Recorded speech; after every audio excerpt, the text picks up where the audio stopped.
Well, we'll hear. Hey, I just want to, I haven't made a couple videos in some time, kind of been in a funk, right? But I just want to give a shout out to the University of Light because they left me a pretty positive comment on one of my videos, and it really made me feel inspired. So I made a video the other day, and now I'm making one today. So I'll go check out their stuff. I'll put a link in the description. I should be getting in shape, dieting, exercising, anyways. All right, today we're going to talk about one friend and one enemy on the spiritual path, okay? So each one of these is seemingly kind of like one seems good and one seems bad, but the one that's the friend is the one that seems good or bad, and then the one that's the enemy is the one that seems good. So we got to kind of look at them and unpack them a little bit. I made a video, I don't know, maybe 9 months ago. It was like the 3 Ps. That was like life, the possessions, pursuits, and people. Right? This is another P video. I don't know. I got a PP problem or something. I don't know. But anyways, the first one we're going to look at, which is the enemy to your spiritual progress and an enemy to the spiritual path is potential. Okay? Now, I mean, potential on the surface, it doesn't seem like a bad thing, just as the seed contains the potential for the entire tree and all the fruits on that tree and all the seeds within those fruits, right? Each one of us contain the potential, the highest potential of enlightenment and liberation from misery, right? But if we're not working every day, if we're not providing the things that are required for that potential reality to become a reality, it becomes a danger, okay? Like if that seed is not getting planted, if it's not getting nurtured, if it's not getting germinated, if it's not getting watered, if it's not getting cultivated, the things that it needs, it's not going to grow into that tree. It's never going to be that tree.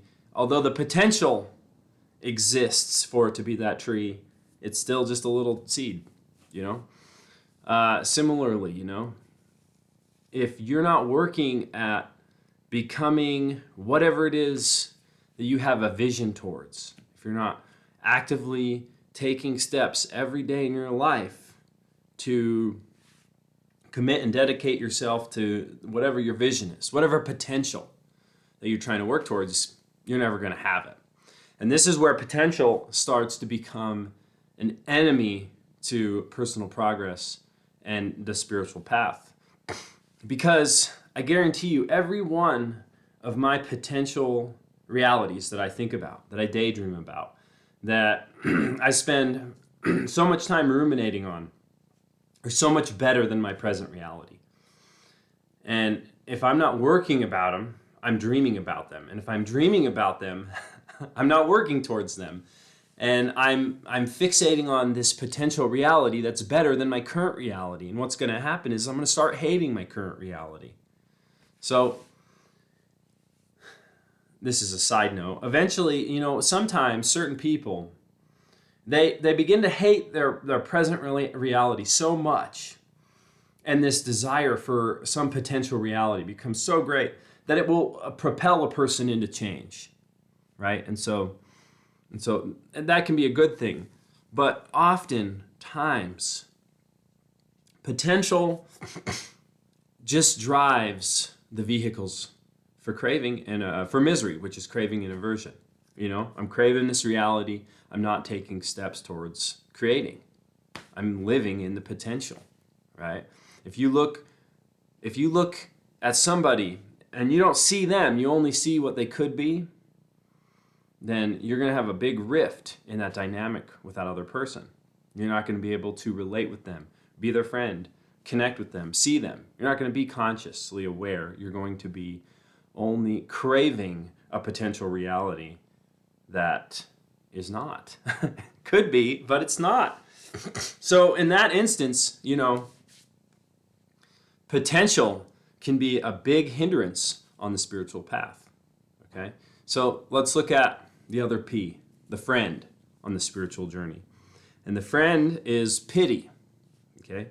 So I had to look up the definition. You know what I'm saying? Because I kind of have a negative connotation of that word. And the reason why I do have a negative connotation of this word, I like words for the record. They point to experience. And if you're going to communicate an experience to somebody else, you need an appropriate word. You need the right word, right? So the second definition, which is the reason why I have a negative connotation for this word, which is a cause for regret or disappointment. But the first definition of the word pity is the feeling of sorrow and compassion caused by the suffering and misfortunes of others. The first definition, that is the definition we're going to be focusing on, and that is the definition in which this word applies to our spiritual practice and our personal progression as a friend, right? I'm going to tell you why. The greatest example of pity that I can think of that was gifted to me and everybody, if they choose to accept it, is the sacrifice of Jesus Christ in the Bible. Because Jesus Christ was sent here through an act of pity by God to show us the way, right? He met tons of people. He gave everybody whatever they asked of him along the way, right? Because he was a power of God in the body of a man. He gave everything to anybody that they asked for. Oh, my friend is sick, heal him.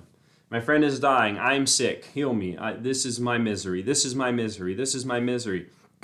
And he gave them all. He gave them all whatever they wanted. And then, after doing that, he allowed the very people who he gave his gifts to crucify him, to kill him, right? And so he did. And why did he do that? He did that to show us the way and to provide us with a savior and a rescue, right? If you're not into the Bible, that's not going to make a whole lot of sense to you. If you've read the Bible or you're familiar with the story, it will make a lot of sense to you. If you can extract the meaning from the story and apply it to your life and how it makes sense and how it works, it can make a lot of sense to you. And it will further help you in understanding why pity can be a friend on the spiritual practice. So,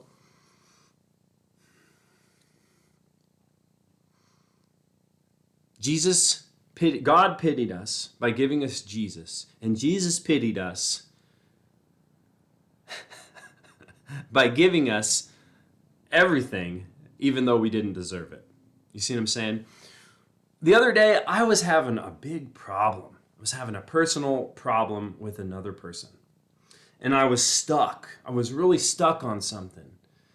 And I couldn't get over it until I was able to see why this person deserved my pity.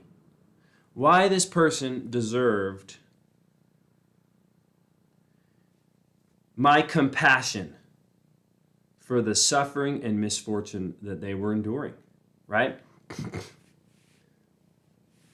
If you can learn to identify the value in pity and learn how to apply it to other people, it can be a huge benefit for your spiritual practice and your personal progression. Because, I can't control another person, right? But I can learn how to offer them sincere and real pity, compassion, right? And I can learn how to forgive them, to be at peace with myself, right? And so that's a huge practice because that's a huge part of the spiritual journey and the spiritual practice, because a lot of times we get hung up on other people, right? That's a big part of that's a big part of the life journey is other people. So pity can really be a friend to you, and potential can kind of be a hindrance or an enemy to you. So learn how to identify it in yourself. If you're daydreaming about something but not working towards it, and learn how and understand why. Examine the reason, examine the person, the thing, and understand why they deserve compassion and love from you and pity from you. And then, you know what? Give it to them. Give it to them as Jesus gave it to you. All right, guys. I don't know. Anyways, hope you enjoyed the video. Till next time, Wild Willie out.